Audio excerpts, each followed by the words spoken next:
Hello friends, welcome to my YouTube channel. ਅੱਜ ਆਪਾਂ ਕਰਾਂਗੇ ਪੰਜਾਬੀ ਪੈਡਾਗੋਜੀ ਦਾ ਬਹੁਤ ਹੀ ਜ਼ਿਆਦਾ ਇੰਪੋਰਟੈਂਟ ਟੌਪਿਕ ਸਿੱਖਣਾ ਅਤੇ ਗ੍ਰਹਿਣਸ਼ੀਲਤਾ, ਜੋ ਕਿ ਹਰ ਇੱਕ ਟੀਚਿੰਗ ਐਗਜ਼ਾਮ ਲਈ ਬਹੁਤ ਹੀ ਜ਼ਿਆਦਾ ਇੰਪੋਰਟੈਂਟ ਹੈ, ਚਾਹੇ ਪੀਟੈਟ ਹੋਵੇ, ਸੀਟੈਟ ਹੋਵੇ, ਐਚਟੈਟ ਹੋਵੇ ਜਾਂ ਰੀਟ ਹੋਵੇ। ਚਲੋ ਲੈਟਸ ਗੈਟ ਸਟਾਰਟਡ। ਹੁਣ ਆਪਾਂ ਗੱਲ ਕਰਦੇ ਹਾਂ ਸਿੱਖਣਾ ਹੁੰਦਾ ਕੀ ਹੈ ਨਾ। ਸਿੱਖਣ ਦਾ ਮਤਲਬ ਹੁੰਦਾ ਹੈ ਜਦੋਂ ਆਪਾਂ ਕੋਈ ਚੀਜ਼ ਲਰਨ ਕਰਦੇ ਹਾਂ ਤਾਂ ਆਪਾਂ ਪਹਿਲੇ ਤਾਂ ਨੌਲੇਜ ਹਾਸਿਲ ਕਰਦੇ ਹਾਂ, ਗਿਆਨ ਹਾਸਿਲ ਕਰਦੇ ਹਾਂ, ਕੌਸ਼ਲਾਂ ਨੂੰ ਨਵੀਆਂ ਨਵੀਆਂ ਸਕਿੱਲਸ ਨੂੰ ਸਿੱਖਦੇ ਹਾਂ। ਕੌਸ਼ਲ ਮੀਨਸ ਸਕਿੱਲਸ। ਅਤੇ ਜਦੋਂ ਆਪਾਂ ਸਿੱਖਦੇ ਹਾਂ ਕੁਛ ਤਾਂ ਆਪਾਂ ਨੂੰ ਕੁਛ ਐਕਸਪੀਰੀਅੰਸ ਪ੍ਰਾਪਤ ਹੁੰਦੇ ਨੇ, ਆਪਣੇ ਗਿਆਨ ਦੇ ਵਿੱਚ ਵਾਧਾ ਹੁੰਦਾ ਹੈ, ਆਪਣੇ ਕੌਸ਼ਲਾਂ ਦਾ ਵਿਕਾਸ ਹੁੰਦਾ ਹੈ, ਨਵੇਂ ਨਵੇਂ ਆਪਾਂ ਨੂੰ ਤਜਰਬੇ ਹਾਸਿਲ ਹੁੰਦੇ ਨੇ। ਤਾਂ ਇਸ ਤਰ੍ਹਾਂ ਸਿੱਖਣ ਦੇ ਨਾਲ ਕੀ ਹੁੰਦਾ ਹੈ, ਸਾਡੇ ਗਿਆਨ ਦੇ ਵਿੱਚ ਵਾਧਾ ਹੁੰਦਾ ਹੈ, ਕੌਸ਼ਲਾਂ ਦੇ ਵਿੱਚ ਵਾਧਾ ਹੁੰਦਾ ਹੈ ਅਤੇ ਅਨੁਭਵਾਂ ਦੇ ਵਿੱਚ ਵਾਧਾ ਹੁੰਦਾ ਹੈ। ਵਿਵਹਾਰ ਦਾ ਵਿਕਾਸਮਈ ਪਰਿਵਰਤਨ ਕਰਨਾ ਹੈ। ਸੋ ਸਿੱਖਣ ਦੇ ਨਾਲ ਕੀ ਹੁੰਦਾ, ਆਪਣੇ ਜਿਹੜੇ ਵਿਵਹਾਰ ਨੇ, ਆਪਣਾ ਜਿਹੜਾ ਵਿਵਹਾਰ ਹੈ, ਇੱਕ ਪਰਸਨ ਦਾ ਜਿਹੜਾ ਬਿਹੇਵੀਅਰ ਹੈ, ਉਹਦੇ ਵਿਕਾਸ, ਉਸਦੇ ਜਿਹੜਾ ਵਿਵਹਾਰ ਦੇ ਵਿੱਚ ਇੱਕ ਪਰਿਵਰਤਨ ਆਉਂਦਾ ਹੈ। ਠੀਕ ਹੈ, ਔਰ ਉਹ ਜਿਹੜਾ ਪਰਿਵਰਤਨ ਹੋਏਗਾ ਉਹ ਹਮੇਸ਼ਾ ਵਿਕਾਸਮਈ ਹੋਏਗਾ, ਯਾਨੀ ਕਿ ਉਸ ਦੀ ਡਿਵੈਲਪਮੈਂਟ ਹੀ ਹੋਏਗੀ, ਉਹ ਨੈਗੇਟਿਵ ਕਦੇ ਨਹੀਂ ਹੋਏਗਾ। ਠੀਕ ਹੈ, ਸੋ ਜਿਹੜਾ ਸਿੱਖਣ ਦੇ ਨਾਲ ਜਿਹੜਾ ਵਿਵਹਾਰ ਆਉਂਦਾ ਹੈ ਨਾ, ਉਹ ਹਮੇਸ਼ਾ ਸਥਾਈ ਪਰਿਵਰਤਨ ਹੁੰਦਾ ਹੈ। ਜੋ ਵਿਵਹਾਰ ਦੇ ਵਿੱਚ ਪਰਿਵਰਤਨ ਹੁੰਦਾ ਹੈ ਉਹ ਹਮੇਸ਼ਾ ਸਥਾਈ ਪਰਿਵਰਤਨ ਹੋਏਗਾ। ਠੀਕ ਹੈ, ਜਿਵੇਂ ਇੱਕ ਪਰਸਨ ਹੈ, ਉਹਨੂੰ ਅਗਰ ਗੁੱਸਾ ਆ ਜਾਂਦਾ ਹੈ ਤਾਂ ਥੋੜ੍ਹੀ ਦੇਰ ਬਾਅਦ ਜਦੋਂ ਉਹਨੂੰ ਗੁੱਸਾ ਆਉਂਦਾ ਤਾਂ ਉਹਦੇ ਵਿਵਹਾਰ ਦੇ ਵਿੱਚ ਪਰਿਵਰਤਨ ਆਉਂਦਾ ਹੈ। ਠੀਕ ਹੈ, ਅੱਖਾਂ ਲਾਲ ਹੋ ਜਾਂਦੀਆਂ ਨੇ, ਬਹੁਤ ਹੀ ਜ਼ਿਆਦਾ ਗੁੱਸਾ ਆਉਂਦਾ ਹੈ, ਤਾਂ ਉਹਦੇ ਨਾਲ ਥੋੜ੍ਹੀ ਦੇਰ ਬਾਅਦ ਉਹ ਨੋਰਮਲ ਕੰਡੀਸ਼ਨ 'ਚ ਆ ਜਾਏਗਾ। ਇਸ ਦਾ ਮਤਲਬ ਹੈ ਕਿ ਉਸਦੇ ਵਿਵਹਾਰ ਵਿੱਚ ਜਿਹੜਾ ਪਰਿਵਰਤਨ ਹੋਇਆ ਸੀ ਉਹ ਅਸਥਾਈ ਸੀ। ਲੇਕਿਨ ਸਿੱਖਣ ਦੇ ਨਾਲ ਕੀ ਹੁੰਦਾ ਹੈ, ਉਸਦੇ ਵਿੱਚ ਜਿਹੜਾ ਵੀ ਵਿਵਹਾਰ 'ਚ ਪਰਿਵਰਤਨ ਆਏਗਾ ਉਹ ਹਮੇਸ਼ਾ ਸਥਾਈ ਹੋਏਗਾ। ਤੁਹਾਡੇ ਤੋਂ ਤੁਹਾਡਾ ਗਿਆਨ, ਜਿਹੜਾ ਤੁਸੀਂ ਗਿਆਨ ਨੌਲੇਜ ਲੈ ਲਈ, ਉਹ ਕੋਈ ਨਹੀਂ ਖੋ ਸਕਦਾ। ਠੀਕ ਹੈ, ਤੁਸੀਂ ਕੋਈ ਕੌਸ਼ਲ ਸਿੱਖ ਲਿਆ, ਕੋਈ ਸਕਿੱਲ ਸਿੱਖ ਲਈ, ਕੋਈ ਮੰਨ ਲਓ ਸਾਈਕਲ ਚਲਾਉਣ ਦੀ ਸਕਿੱਲ ਸਿੱਖ ਲਈ, ਤਾਂ ਉਹ ਤੁਸੀਂ ਭੁੱਲ ਨਹੀਂ ਜਾਓਗੇ, ਬਲਕਿ ਉਹ ਜਿਹੜਾ ਪਰਿਵਰਤਨ ਹੈ ਉਹ ਤੁਹਾਡੇ 'ਚ ਹਮੇਸ਼ਾ ਰਹੇਗਾ, ਉਹ ਸਥਾਈ ਹੋਏਗਾ। ਸੋ ਲਰਨਿੰਗ ਹਮੇਸ਼ਾ ਸਥਾਈ ਹੁੰਦੀ ਹੈ। ਇੱਕ ਹੋਰ ਇੰਪੋਰਟੈਂਟ ਚੀਜ਼ ਹੈ ਵੀ ਜਿਹੜਾ ਸਿੱਖਣਾ ਹੈ ਉਹ ਵਿਆਖਿਆਯੋਗ ਹੈ। ਕਿਸੇ ਵੀ ਚੀਜ਼ ਨੂੰ ਆਪਾਂ ਸਿੱਖਣਾ ਤਾਂ ਹੀ ਮੰਨ ਸਕਦੇ ਹਾਂ ਅਗਰ ਉਹ ਵਿਆਖਿਆਯੋਗ ਹੋਵੇ। ਜਿਵੇਂ ਇੱਕ ਕਲਾਸਰੂਮ ਦੇ ਵਿੱਚ ਜਦੋਂ ਟੀਚਰ ਪੜ੍ਹਾਉਂਦਾ ਹੈ ਤਾਂ ਉਹ ਕੀ ਕਰਦਾ ਹੈ, ਬੱਚਿਆਂ ਨੂੰ ਕਹਿੰਦਾ ਵੀ ਹਾਂਜੀ ਦੱਸੋ ਅੱਜ ਆਪਾਂ ਕੀ ਸਿੱਖਿਆ, ਤਾਂ ਬੱਚੇ ਦੱਸਦੇ ਨੇ ਵੀ ਹਾਂਜੀ ਅਸੀਂ ਅੱਜ ਇਹ ਸਿੱਖਿਆ, ਆਹ ਪੜ੍ਹਿਆ, ਹੈ ਨਾ। ਤਾਂ ਜਿਹੜਾ ਸਿੱਖਣਾ ਹੁੰਦਾ ਉਹ ਹਮੇਸ਼ਾ ਵਿਆਖਿਆਯੋਗ ਹੁੰਦਾ, ਉਸ ਨੂੰ ਆਪਾਂ ਡਿਸਕ੍ਰਾਈਬ ਕਰ ਸਕਦੇ ਹਾਂ। ਨਿਰੀਖਣਯੋਗ ਵੀ ਹੁੰਦਾ, ਸਿੱਖਣਾ ਵਿਆਖਿਆਯੋਗ ਵੀ ਹੁੰਦਾ ਅਤੇ ਨਿਰੀਖਣਯੋਗ ਵੀ ਹੁੰਦਾ। ਨਿਰੀਖਣਯੋਗ ਮੀਨਸ ਉਸ ਨੂੰ ਆਪਾਂ ਓਬਜ਼ਰਵ ਵੀ ਕਰ ਸਕਦੇ ਹਾਂ। ਟੀਚਰ ਜਿਹੜਾ ਹੈ ਜਦੋਂ ਲਰਨਿੰਗ ਕਰਵਾਉਂਦਾ ਹੈ ਤਾਂ ਉਸ ਸਮੇਂ ਉਹ ਕਲਾਸਰੂਮ ਦੇ ਵਿੱਚ ਇੱਕ ਨਜ਼ਰ ਘੁਮਾ ਕੇ ਦੇਖਦਾ ਕਿ ਮੇਰੇ ਬੱਚਿਆਂ ਨੇ ਅੱਜ ਕੀ ਸਿੱਖਿਆ, ਕਿ ਜੋ ਮੈਂ ਅੱਜ ਪੜ੍ਹਾਇਆ ਉਹ ਸਿੱਖ ਪਾਏ ਕਿ ਨਹੀਂ ਸਿੱਖ ਪਾਏ। ਤਾਂ ਇਹਦੇ ਨਾਲ ਕੀ ਹੁੰਦਾ, ਇਹ ਜਿਹੜਾ ਸਿੱਖਣਾ ਹੈ ਉਹ ਇੱਕ ਨਿਰੀਖਣਯੋਗ ਪ੍ਰਕਿਰਿਆ ਹੈ। ਔਰ ਸਿੱਖਣ ਨੂੰ ਜੋ ਲਰਨਿੰਗ ਹੈ ਉਸ ਨੂੰ ਆਪਾਂ ਮਾਪ ਵੀ ਸਕਦੇ ਹਾਂ, ਉਹ ਇੱਕ ਮਾਪਣਯੋਗ ਤੱਤ ਵੀ ਹੈ। ਠੀਕ ਹੈ, ਹੁਣ ਮਾਪਣਯੋਗ ਕਿਵੇਂ ਹੈ, ਜਦੋਂ ਕਲਾਸਰੂਮ 'ਚ ਪੜ੍ਹਾਇਆ ਜਾਂਦਾ ਹੈ ਤਾਂ ਆਪਾਂ ਯੂਨਿਟ ਟੈਸਟ ਲੈਂਦੇ ਹਾਂ, ਐਸਏ ਲੈਂਦੇ ਹਾਂ, ਐਫਏ ਲੈਂਦੇ ਹਾਂ, ਹੈ ਨਾ। ਈਅਰ ਦੇ ਪੂਰੇ ਐਂਡ ਦੇ ਵਿੱਚ ਟੈਸਟ ਕੰਡਕਟ ਕਰਵਾਏ ਜਾਂਦੇ ਨੇ। ਤਾਂ ਇਸ ਤਰ੍ਹਾਂ ਜਿਹੜਾ ਸਿੱਖਣਾ ਹੈ ਉਹ ਉਸਦੇ 3 ਤੱਤ ਨੇ ਮੁੱਖ, ਉਹ ਵਿਆਖਿਆਯੋਗ ਹੋਵੇਗਾ, ਸਿੱਖਣਾ ਨਿਰੀਖਣਯੋਗ ਹੋਵੇਗਾ ਅਤੇ ਸਿੱਖਣਾ ਮਾਪਣਯੋਗ ਹੋਵੇਗਾ। ਸੋ ਇਹ 3 ਚੀਜ਼ਾਂ ਇੰਪੋਰਟੈਂਟ ਨੇ ਜਿਹੜੀਆਂ ਤੁਸੀਂ ਯਾਦ ਰੱਖਣੀਆਂ ਨੇ ਵੀ ਸਿੱਖਣਾ ਤਾਂ ਹੀ ਕਿਹਾ ਜਾਵੇਗਾ ਅਗਰ ਸਿੱਖਣਾ ਵਿਆਖਿਆਯੋਗ ਹੋਵੇ, ਨਿਰੀਖਣਯੋਗ ਹੋਵੇ ਅਤੇ ਮਾਪਣਯੋਗ ਹੋਵੇ। ਹੁਣ ਆਪਾਂ ਕੁਝ ਗੱਲ ਕਰਦੇ ਹਾਂ ਸਿੱਖਣ ਦੇ ਸਾਧਨਾਂ ਦੀ। ਸੋ ਆਪਾਂ ਆਪਣੇ ਆਲੇ ਦੁਆਲੇ ਦੇ ਵਿੱਚ ਬਹੁਤ ਸਾਰੇ ਐਸੇ ਸਾਧਨ ਨੇ ਜਿਨ੍ਹਾਂ ਤੋਂ ਆਪਾਂ ਸਿੱਖ ਸਕਦੇ ਹਾਂ, ਹੈ ਨਾ। ਚਾਹੇ ਉਹ ਟੀਚਿੰਗ ਹੋਵੇ, ਕੋਈ ਟੀਚਰ ਪੜ੍ਹਾ ਰਿਹਾ ਉਸ ਤੋਂ ਆਪਾਂ ਕੁਛ ਨਾ ਕੁਛ ਸਿੱਖ ਸਕਦੇ ਹਾਂ। ਆਪਣੇ ਕੋਲ ਇੰਟਰਨੈਟ ਹੈ, ਮੋਬਾਈਲ ਫ਼ੋਨ ਹੈ, ਸਮਾਰਟਫੋਨ ਹੈ, ਲੈਪਟਾਪ ਹੈ, ਕੰਪਿਊਟਰ ਹੈ, ਵੀਡੀਓ ਗੇਮਸ ਨੇ, ਰੇਡੀਓ ਹੈ। ਇਹਨਾਂ ਸਾਰੀਆਂ ਚੀਜ਼ਾਂ ਤੋਂ ਆਪਾਂ ਕੁਛ ਨਾ ਕੁਛ ਸਿੱਖਦੇ ਹੀ ਰਹਿੰਦੇ ਹਾਂ। ਠੀਕ ਹੈ, ਔਰ ਮਨੁੱਖ ਦੀ ਇਹ ਇੱਕ ਸੁਭਾਵਿਕ ਪ੍ਰਵਿਰਤੀ ਹੈ ਕਿ ਉਹ ਬਹੁਤ ਹੀ ਜ਼ਿਆਦਾ ਜਗਿਆਸੂ ਹੈ ਹਰ ਇੱਕ ਚੀਜ਼ ਨੂੰ ਲੈ ਕੇ। ਤਾਂ ਉਹ ਹਮੇਸ਼ਾ ਕੁਛ ਨਾ ਕੁਛ ਸਿੱਖਦਾ ਹੀ ਰਹਿੰਦਾ ਹੈ, ਚਾਹੇ ਜਾਣੇ 'ਚ ਸਿੱਖੇ ਚਾਹੇ ਅਣਜਾਣੇ 'ਚ ਸਿੱਖੇ, ਤਾਂ ਕੁਛ ਨਾ ਕੁਛ ਸਿੱਖਦਾ ਹੀ ਰਹਿੰਦਾ ਹੈ। ਸੋ ਇਹ ਕੁਝ ਸਿੱਖਣ ਦੇ ਸਾਧਨ ਹੋ ਗਏ। ਇਹਨਾਂ ਤੋਂ ਇਲਾਵਾ ਹੋਰ ਵੀ ਕਾਫੀ ਸਾਰੇ ਸਿੱਖਣ ਦੇ ਸਾਧਨ ਨੇ ਜੋ ਆਪਣੇ ਆਲੇ ਦੁਆਲੇ ਦੇ ਵਿੱਚ ਹੀ ਮੌਜੂਦ ਨੇ। ਹੁਣ ਆਪਾਂ ਗੱਲ ਕਰਦੇ ਹਾਂ ਸਿੱਖਣ ਦੀਆਂ ਵਿਸ਼ੇਸ਼ਤਾਵਾਂ ਦੀ। ਸੋ ਸਿੱਖਣ ਦੀਆਂ ਵਿਸ਼ੇਸ਼ਤਾਵਾਂ ਕੀ ਨੇ? ਜੋ ਸਿੱਖਣਾ ਹੁੰਦਾ ਹੈ ਇੱਕ ਮਨੋਵਿਗਿਆਨਕ ਪ੍ਰਕਿਰਿਆ ਹੁੰਦੀ ਹੈ ਜੋ ਕਿ ਵਿਅਕਤੀ ਦੇ ਦਿਮਾਗ ਦੇ ਵਿੱਚ ਚੱਲਦੀ ਹੈ ਨਾ, ਉਸਦੀ ਬੁੱਧੀ ਦੇ ਵਿੱਚ ਚੱਲਦੀ ਹੈ। ਸੋ ਜਿਹੜਾ ਸਿੱਖਣਾ ਹੈ ਉਹ ਵਾਤਾਵਰਣ ਤੋਂ ਪ੍ਰਭਾਵ ਗ੍ਰਹਿਣ ਕਰਦਾ ਹੈ ਅਤੇ ਵਾਤਾਵਰਣ 'ਤੇ ਹੀ ਪ੍ਰਭਾਵ ਪਾਉਂਦਾ ਹੈ। ਹੁਣ ਜਿਵੇਂ ਆਪਾਂ ਫਸਟ ਵਿਸ਼ੇਸ਼ਤਾ ਦੀ ਪਹਿਲੀ ਵਿਸ਼ੇਸ਼ਤਾ ਦੀ ਗੱਲ ਕਰਦੇ ਹਾਂ, ਵਿਵਹਾਰ ਵਿੱਚ ਪਰਿਵਰਤਨ। ਜਿਵੇਂ ਕਿ ਮੈਂ ਆਲਰੇਡੀ ਦੱਸ ਚੁੱਕੀ ਹਾਂ ਵੀ ਜਦੋਂ ਸਿੱਖਣ ਦੇ ਨਾਲ ਕੋਈ ਵਿਅਕਤੀ ਹੈ, ਕੋਈ ਬੱਚਾ ਹੈ, ਤਾਂ ਉਸਦੇ ਵਿਵਹਾਰ ਦੇ ਵਿੱਚ ਪਰਿਵਰਤਨ ਆਏਗਾ, ਔਰ ਉਹ ਜਿਹੜਾ ਪਰਿਵਰਤਨ ਹੋਏਗਾ ਉਹ ਕੀ ਹੋਏਗਾ, ਸਥਾਈ ਪਰਿਵਰਤਨ ਹੋਏਗਾ। ਦੂਜੇ ਨੰਬਰ 'ਤੇ ਆਪਾਂ ਗੱਲ ਕਰਦੇ ਹਾਂ ਮਨੁੱਖੀ ਪ੍ਰਵਿਰਤੀ ਦੀ। ਸੋ ਸਿੱਖਣਾ ਜਿਹੜਾ ਹੈਗਾ ਏ ਉਹ ਮਨੁੱਖ ਦੀ ਇੱਕ ਕੁਦਰਤੀ ਅਤੇ ਮੁੱਢਲੀ ਪ੍ਰਵਿਰਤੀ ਹੈ। ਕਿਵੇਂ ਹੈ? ਕਿਉਂਕਿ ਜਿਹੜਾ ਇੱਕ ਮਨੁੱਖ ਹੈ ਨਾ ਉਹ ਹਮੇਸ਼ਾ ਜਿਗਿਆਸੂ ਹੈ, ਹਰ ਇੱਕ ਚੀਜ਼ ਨੂੰ ਲੈ ਕੇ ਜਿਗਿਆਸੂ ਹੈ, ਉਹ ਕੁਛ ਨਾ ਕੁਛ ਸਿੱਖਣਾ ਚਾਹੁੰਦਾ ਹੈ। ਜਿਸ ਚੀਜ਼ ਨੂੰ ਓਬਜ਼ਰਵ ਕਰਦਾ ਉਸ ਦੇ ਬਾਰੇ ਉਹ ਜਾਣਨਾ ਚਾਹੁੰਦਾ ਹੈ।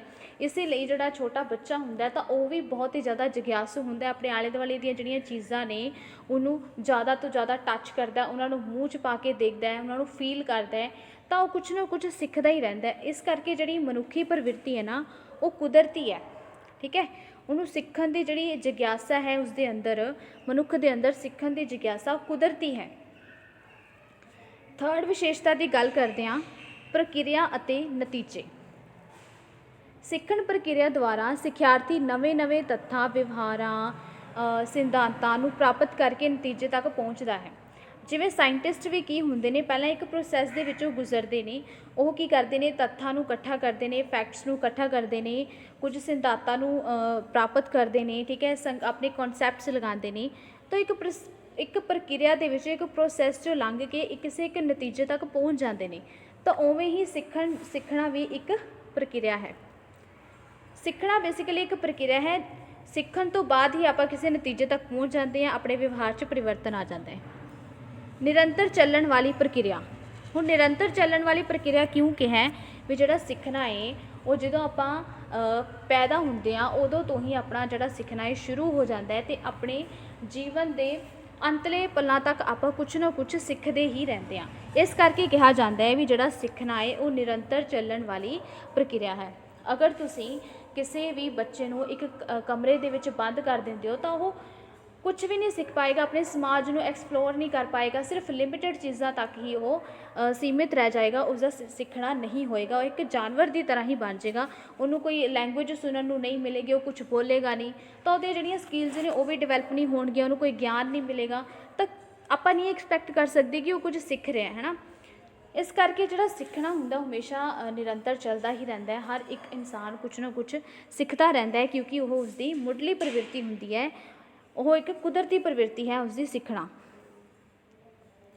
ਨੈਕਸਟ ਆਪਾਂ ਗੱਲ ਕਰਦੇ ਹਾਂ ਮਾਨਸਿਕ ਯੋਗਤਾਵਾਂ ਦੀ ਪ੍ਰਕਿਰਿਆ ਕਿਵੇਂ ਹੈ, ਕਿਉਂਕਿ ਸਿੱਖਣ ਦੇ ਨਾਲ ਆਪਣੇ ਅੰਦਰ ਮੇਨਲੀ 3 ਪੱਖਾਂ ਦਾ ਵਿਕਾਸ ਹੁੰਦਾ ਹੈ। ਉਹ ਕਿਹੜੇ ਪੱਖ ਨੇ? ਫਸਟ ਹੈਗੇ ਗਿਆਨਾਤਮਕ, ਭਾਵਨਾਤਮਕ ਅਤੇ ਕਿਰਿਆਤਮਕ ਪੱਖਾਂ ਦਾ ਵਿਕਾਸ ਹੁੰਦਾ ਹੈ। ਗਿਆਨਾਤਮਕ ਮੀਨਸ ਜਿਵੇਂ ਆਪਣੇ ਅੰਦਰ ਜਦੋਂ ਆਪਾਂ ਕੁਛ ਸਿੱਖਦੇ ਹਾਂ ਤਾਂ ਆਪਣੇ ਗਿਆਨ ਦੇ ਵਿੱਚ ਵਾਧਾ ਹੁੰਦਾ ਹੈ। ਭਾਵਨਾਤਮਕ ਪੱਖ ਦਾ ਵਿਕਾਸ ਹੁੰਦਾ ਹੈ, ਠੀਕ ਹੈ। ਐਂਡ ਕਿਰਿਆਤਮਕ ਪੱਖਾਂ ਦਾ ਕੁਛ ਨਾ ਕੁਛ ਕਿਰਿਆ ਕਰਕੇ ਆਪਾਂ ਸਿੱਖਦੇ ਹਾਂ। ਤਾਂ ਆਪਣੇ ਅੰਦਰ ਬੇਸਿਕਲੀ 3 ਮੇਨ ਚੀਜ਼ਾਂ ਦਾ, ਮੇਨ ਪੱਖਾਂ ਦਾ ਵਿਕਾਸ ਹੁੰਦਾ ਹੈ, ਗਿਆਨਾਤਮਕ, ਭਾਵਨਾਤਮਕ ਅਤੇ ਕਿਰਿਆਤਮਕ। ਨੈਕਸਟ ਹੈ ਤਾਲਮੇਲ ਦੀ ਪ੍ਰਕਿਰਿਆ। ਸਿੱਖਣ ਦੁਆਰਾ ਵਿਅਕਤੀ ਵਿੱਚ ਤਾਲਮੇਲ ਦੀ ਯੋਗਤਾਵਾਂ ਦਾ ਵਿਕਾਸ ਹੁੰਦਾ ਹੈ। ਤਾਲਮੇਲ ਦੀ ਯੋਗਤਾਵਾਂ ਦਾ ਵਿਕਾਸ ਕਿਵੇਂ ਹੋਏਗਾ? ਜਿਵੇਂ ਆਪਾਂ ਸਮਾਜ ਦੇ ਵਿੱਚ ਰਹਿੰਦੇ ਹਾਂ, ਠੀਕ ਹੈ। ਅਗਰ ਆਪਾਂ ਸਮਾਜ ਤੋਂ ਕੁਛ ਨਾ ਕੁਛ ਨਵਾਂ ਨਹੀਂ ਸਿੱਖਾਂਗੇ ਤਾਂ ਆਪਾਂ ਸਮਾਜ ਦੇ ਵਿੱਚ ਕਿਵੇਂ ਐਡਜਸਟ ਕਰ ਪਾਵਾਂਗੇ, ਹੈ ਨਾ। ਅਗਰ ਆਪਾਂ ਦੁਨੀਆ ਦੇ ਨਾਲ ਨਹੀਂ ਚੱਲਾਂਗੇ ਤਾਂ ਆਪਾਂ ਸਮਾਜ ਦੇ ਵਿੱਚ ਤਾਲਮੇਲ ਨਹੀਂ ਬਿਠਾ ਪਾਵਾਂਗੇ, ਆਪਣੀ ਐਡਜਸਟਮੈਂਟ ਨਹੀਂ ਹੋਵੇਗੀ। ਅਗਰ ਆਪਾਂ ਸਮਾਜ ਦੇ ਨਾਲ ਐਡਜਸਟਮੈਂਟ ਨਹੀਂ ਕਰ ਪਾਵਾਂਗੇ ਤਾਂ ਆਪਣਾ ਲਾਈਫ ਸਪੈਨ ਵੀ ਘੱਟ ਜਾਏਗਾ। ਨੈਕਸਟ ਹੈ ਸਮੱਸਿਆ ਹੱਲ ਕਰਨ ਦੀ ਪ੍ਰਕਿਰਿਆ। ਹੁਣ ਜਿਹੜੀ ਸਿੱਖਣਾ ਹੈ ਉਸ ਦੇ ਨਾਲ ਕੀ ਆਪਣੀ ਸਮੱਸਿਆਵਾਂ ਵੀ ਹੱਲ ਹੁੰਦੀਆਂ ਨੇ, ਜਿਹੜੀਆਂ ਵੀ ਜੀਵਨ 'ਚ ਆਉਣ ਵਾਲੀਆਂ ਸਮੱਸਿਆਵਾਂ ਨੇ, ਪ੍ਰੋਬਲਮਸ ਨੇ, ਠੀਕ ਹੈ, ਉਹ ਇੱਕ ਵਿਅਕਤੀ ਕਿਵੇਂ ਹੱਲ ਕਰਦਾ ਹੈ? ਉਹ ਆਪਣੇ ਪੂਰਵ ਅਨੁਭਵਾਂ ਯਾਨੀ ਕਿ ਜੋ ਉਹਦੇ ਐਕਸਪੀਰੀਅੰਸਿਸ ਨੇ, ਪਹਿਲੇ ਵਾਲੇ ਐਕਸਪੀਰੀਅੰਸ ਨੇ, ਜੋ ਵੀ ਉਹਦੀ ਪਹਿਲੇ ਵਾਲੀ ਨੌਲੇਜ ਹੈ ਉਸ ਦੀ ਹੈਲਪ ਦੇ ਨਾਲ ਆਪਣੀ ਜਿਹੜੀ ਪ੍ਰੋਬਲਮ ਨੂੰ ਹੈ ਸੋਲਵ ਕਰੇਗਾ। ਔਰ ਇਹ ਜਿਹੜੇ ਅਨੁਭਵ ਨੇ, ਪੂਰਵ ਐਕਸਪੀਰੀਅੰਸਿਸ ਨੇ, ਇਹ ਕਿਵੇਂ ਆਉਣਗੇ? ਇਹ ਸਭ ਸਿੱਖਣ ਨਾਲ ਹੀ ਤਾਂ ਆਉਣਗੇ। ਅਗਰ ਆਪਾਂ ਸਿੱਖਾਂਗੇ ਤਾਂ ਆਪਾਂ ਐਕਸਪੀਰੀਅੰਸਿਸ ਲਵਾਂਗੇ, ਐਕਸਪੀਰੀਅੰਸਿਸ ਲਿਆ, ਅਗਰ ਕੋਈ ਪ੍ਰੋਬਲਮ ਆਈ ਤਾਂ ਓਬਵੀਅਸਲੀ ਆਪਾਂ ਉਹਨੂੰ ਟੈਕਲ ਕਰ ਸਕਾਂਗੇ, ਆਪਾਂ ਉਹਨੂੰ ਪ੍ਰੋਬਲਮ ਨੂੰ ਹੱਲ ਕਰ ਸਕਾਂਗੇ। आई होप ਤੁਹਾਨੂੰ ਇੱਥੋਂ ਤੱਕ ਸਮਝ ਆ ਚੁੱਕਿਆ ਹੋਏਗਾ। ਇਹ ਸੀਗੀਆਂ ਕੁਝ ਸਿੱਖਣ ਦੀਆਂ ਵਿਸ਼ੇਸ਼ਤਾਵਾਂ। ਅੱਗੇ ਕੁਝ ਹੋਰ ਵੀ ਨੇ ਜਿਨ੍ਹਾਂ ਨੂੰ ਆਪਾਂ ਡਿਸਕਸ ਕਰਦੇ ਹਾਂ। ਬੁੱਧੀਪੂਰਨ ਪ੍ਰਕਿਰਿਆ। ਹੁਣ ਬੁੱਧੀਪੂਰਨ ਪ੍ਰਕਿਰਿਆ ਕਿਉਂ ਹੈ?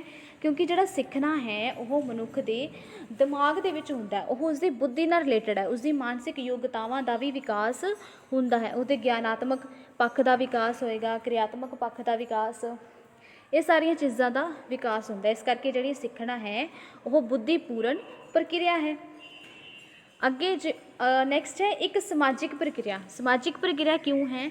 ਕਿਉਂਕਿ ਜਦੋਂ ਇੱਕ ਇਨਸਾਨ ਜਨਮ ਲੈਂਦਾ ਹੈ ਤਾਂ ਉਸ ਸਮੇਂ ਉਹ ਆਪਣੀ ਫੈਮਿਲੀ ਦੇ ਨਾਲ ਰਹਿੰਦਾ ਹੈ, ਆਪਣੀ ਮਦਰ ਨਾਲ ਰਹਿੰਦਾ ਹੈ, ਠੀਕ ਹੈ। ਉਸ ਤੋਂ ਬਾਅਦ ਹੌਲੀ ਹੌਲੀ ਉਹਦੇ ਆਪਣੇ ਫੈਮਿਲੀ ਮੈਂਬਰਸ ਨਾਲ ਇੰਟਰੈਕਸ਼ਨ ਬਣਦੀ ਹੈ, ਫਿਰ ਉਹ ਕੁਝ ਫਰੈਂਡਸ ਬਣਾਉਂਦਾ ਹੈ, ਸਕੂਲ ਜਾਂਦਾ ਹੈ, ਕੋਈ ਹੋਰ ਚੀਜ਼ਾਂ 'ਤੇ ਜਾਂਦਾ ਹੈ, ਠੀਕ ਹੈ, ਹੋਰ ਜਗ੍ਹਾਵਾਂ ਨੂੰ ਘੁੰਮਦਾ ਹੈ, ਐਕਸਪਲੋਰ ਕਰਦਾ ਹੈ। ਤਾਂ ਇਸ ਕਰਕੇ ਜਿਹੜਾ ਸਿੱਖਣਾ ਹੈ ਇੱਕ ਸਮਾਜਿਕ ਪ੍ਰਕਿਰਿਆ ਹੈ। ਸੋ ਜੇ ਅਗਰ ਤੁਸੀਂ ਕਿਸੇ ਇਨਸਾਨ ਨੂੰ ਮੰਨ ਲਓ ਸਮਾਜ ਤੋਂ ਦੂਰ ਲੈ ਕੇ ਚਲੇ ਗਏ, ਕਿਸੇ ਜੰਗਲ 'ਚ ਛੱਡਤਾ, ਤਾਂ ਓਬਵੀਅਸ ਜੀ ਗੱਲ ਹੈ ਕਿ ਉਹ ਐਡਜਸਟਮੈਂਟ ਨਹੀਂ ਕਰ ਪਾਏਗਾ ਸਮਾਜ ਦੇ ਨਾਲ। ਉਹਨੇ ਲੈਂਗੁਏਜ ਨਹੀਂ ਕਦੇ ਸੁਣੀ ਹੋਏਗੀ, ਉਹਨੂੰ ਲੈਂਗੁਏਜ ਵੀ ਨਹੀਂ ਆਏਗੀ, ਹੈ ਨਾ।